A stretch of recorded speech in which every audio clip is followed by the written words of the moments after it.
রাজধানীর উত্তরার মাইলস্টোন স্কুলে বিমান দুর্ঘটনায় প্রাণহানির ঘটনায় গত এক বছরেও শোক কাটেনি পরিবারের। এই বিষয়ে বিস্তারিত জানাতে স্কুল প্রাঙ্গণে সরাসরি যোগ দিচ্ছেন সহকর্মী তন্দ্রা তারণ্য। তন্দ্রা, দুর্ঘটনায় নিহত শিশুদের সহপাঠী ও অভিভাবকরা কি বলছেন? আপনার কাছে কি তথ্য আছে, জানাবেন। বুবলি, ধন্যবাদ আপনাকে। আজকে যেহেতু এই মাইলস্টোন ট্র্যাজেডির এক বছর পূর্ণ হয়েছে এবং এই এক বছর আগেই আসলে যেই ঘটনাটি ঘটেছিল সেই ঘটনায় কিন্তু এখনো স্কুল কলেজের মাইলস্টোন স্কুল কলেজের যে শিক্ষার্থী এবং সেই সহপাঠী যারা আছেন তারা কিন্তু এখনো আসলে সেই আতঙ্কের মধ্য দিয়ে তারা যায়। তারা এখনো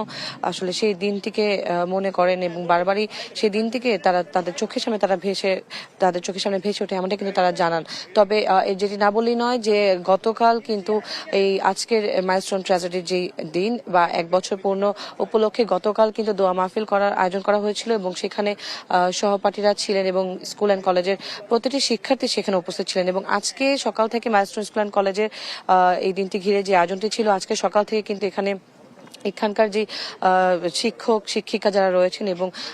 এখানকার যে প্রশাসনিক যে কর্মকর্তা যারা রয়েছেন তারা কিন্তু আজকে সংশ্লিষ্ট যারা রয়েছেন তারা কিন্তু আজকে এখানে এই যারা মারা গিয়েছেন এই দুর্ঘটনায় যারা আক্রান্ত ছিলেন বা যারা এই দুর্ঘটনা কবলিত ছিলেন তাদের জন্য কিন্তু এখানে আজকে তার শ্রদ্ধাঞ্জলি দিয়েছেন এবং সকাল থেকে এখানে দোয়া মাহফিলও হয়েছে। এবং আপনি যেমনটা প্রশ্ন করেছেন যে আজকে এখন পর্যন্ত কি বলছেন আহত নিহত পরিবাররা, তারা এখনো আসেনি। তাদের জন্য ঠিক 3টার দিকে একটি দোয়া মাহফিল সহ একটি আয়োজন করা হয়েছে, তখন তারা আসবেন। তবে আমি যেহেতু গতকালকে এখানে ছিলাম এবং গতকালও যখন এখানে এসেছি তখনও দেখেছি এবং আজকেও সকাল থেকে যে কয়েকজনের সাথে কথা বলেছি,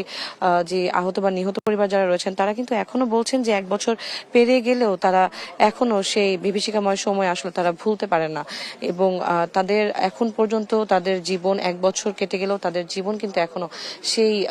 এক বছর আগের আজকের যে দিনটি অর্থাৎ 21শে জুলাই সেখানে কিন্তু তাদের এই দিনটি আজকে থেমে আছে। এবং এখন পর্যন্ত এই যেসব যে পরিবারগুলো রয়েছে, ছোট ছোট শিশু যেগুলো মারা গেছেন, কিংবা আমরা যদি বলি মেহেরিন মিসের কথা, যিনি আসলে অনেকগুলো শিশুকে বাঁচাতে চেষ্টা করেছেন এবং বাঁচাতে পেরেছেন এবং সেই বাঁচানোর ক্ষেত্রে যে কিন্তু তিনি তার নিজের জীবনটিও তাকে হারাতে হয়েছে। অর্থাৎ আসলে এই মাইলস্টোন স্কুল অ্যান্ড কলেজের যে মাইলস্টোন ট্র্যাজেডি যেটি আমরা বলি বা যেটি হয়েছে সেটি আসলে কখনই ভোলার মতো না এবং দেশের ইতিহাসে আসলে সেটি একটি বলবো যে এমন একটি অধ্যায় থাকবে যেটি আসলে খুব সহজে আসলে অ্যাটলিস্ট এই স্কুল এবং কলেজের যে শিক্ষার্থী যারা আছেন তারা ভুলতে পারবেন না। এবং অনেকেই বলেন যে আসলে এই যে বিল্ডিং এখানে ক্লাস হতো, সেই বাংলা মাধ্যমের স্টুডেন্টরা এখানে ছিল এবং অন্যান্য যে স্টুডেন্টরা এখানে ছিল, কেউ কেউ ক্লাস 3-তে পড়া স্টুডেন্ট, কেউ ক্লাস 4-এ পড়া স্টুডেন্ট। এই যে ছোট ছোট শিশু আসলে বড় মানুষ যখন কোনো কারণে মারা যায় বা দুর্ঘটনায় তারা মারা যায় সেটি আসলে সয়ে নেওয়া যায়, কিন্তু এই যে ছোট ছোট এতগুলো প্রাণ এভাবে চলে গেছে, এই নিষ্পাপ প্রাণগুলোর জন্য আসলে মানুষের যে মন খারাপের যে জায়গাটা সেটি কিন্তু এখনো আছে। এবং শুধু তাই নয়, আমরা কিছুক্ষণ আগেই সেই এখানকার যে যারা নিহত হয়েছেন তাদের কিছু সহপাঠীর সাথে আমরা কথা বলছিলাম এবং তারা যেটি বলছিল যে এখন এক বছর চলে গেছে, আমি ক্লাস তখন 3-তে পড়তাম, এখন ক্লাস 4-এ উঠেছি, তবে ওদেরকে এখনো মনে পড়ে এবং সবসময় মনে হয় যে যদি আমার বন্ধুরা এখনো বেঁচে থাকতো তাহলে হয়তো আমরা কত দুষ্টুমি করতাম, হয়তো একসাথে পড়াশোনা করতাম, কেউ কেউ হয়তো ভালো ছবি আর্ট করতে পারতো, কেউ ভালো গান গাইতো। সেই স্মৃতিগুলোই আসলে তাদেরকে বারবার মনে করায়। এবং এই যেই বিল্ডিংটিতে বা যেই ভবনটিতে আসলে এই ঘটনাটি ঘটে তার পরবর্তীতে কিন্তু আসলে এই রাস্তা দিয়ে যখনই আসলে কোনো শিক্ষার্থী যায় তাদের কাছে কিন্তু আসলে সেই স্মৃতি কিন্তু বারবার ভেসে ওঠে এবং সেই স্মৃতি তাদের কাছে আসলে সবসময় নতুনের মতোই রয়েছে, যেখানে তারা বারবারই আটকে উঠে, বারবারই তারা ভয়ের মধ্যে থাকে, আতঙ্কের মধ্যে দিয়ে তারা উঠে যে এমন একটি ঘটনা ঘটে গেছে। তবে যেই কথাটি বলছিলাম যে আসলে এই মাইলস্টোন ট্র্যাজেডিতে বিমান দুর্ঘটনায় যারা নিহত হয়েছেন, যারা শহীদ হয়েছেন যদি বলি ভুল হবে না, সেই সব নিষ্পাপ শিশু থেকে শুরু করে অভিভাবক কিংবা শিক্ষিকার কথা যদি আমি বলে থাকি, শিক্ষিকা তারা কিন্তু আসলে তাদের এভাবে চলে যাওয়া কিন্তু আসলে কোনোভাবেই কাম্য নয় এবং সেই প্রত্যেকটি পরিবারও কিন্তু এখনো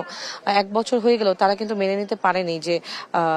এত বড় একটি দুর্ঘটনা হয়ে গেছে। তো এখন পর্যন্ত যদি বলি যে এই দুর্ঘটনা এবং এখনো তারা যেটি বলছেন এবং মাইলস্টোন স্কুল অ্যান্ড কলেজের কর্তৃপক্ষ যারা রয়েছেন, সংশ্লিষ্ট যারা রয়েছেন, তারা যেটি বলেন যে আসলে এই ধরনের ঘটনা কখনোই কাম্য নয়। তবে এই ধরনের ঘটনার জন্য পুনরাবৃত্তি না ঘটে সেটি আসলে একমাত্র চাওয়া। শুধুমাত্র তাদেরই নয়, যারা মারা গেছেন তাদের পরিবারেরও কিন্তু একটি চাওয়া যেন তাদের সন্তানের আসলে যেই পরিণতি হয়েছে বা তাদের সন্তানকে আসলে যে কষ্টের মধ্য দিয়ে আসলে এই পৃথিবী ত্যাগ করতে হয়েছে, তেমন কষ্টের মধ্যে যেন অন্য আর কোনো একটি বাচ্চাও না যায়, সেটি যেন আসলে কখনোই আবার এই ঘটনার পুনরাবৃত্তি না হয়। বুবলি, এই ছিল আমার কাছে মাইলস্টোন স্কুল অ্যান্ড কলেজ থেকে সর্বশেষ।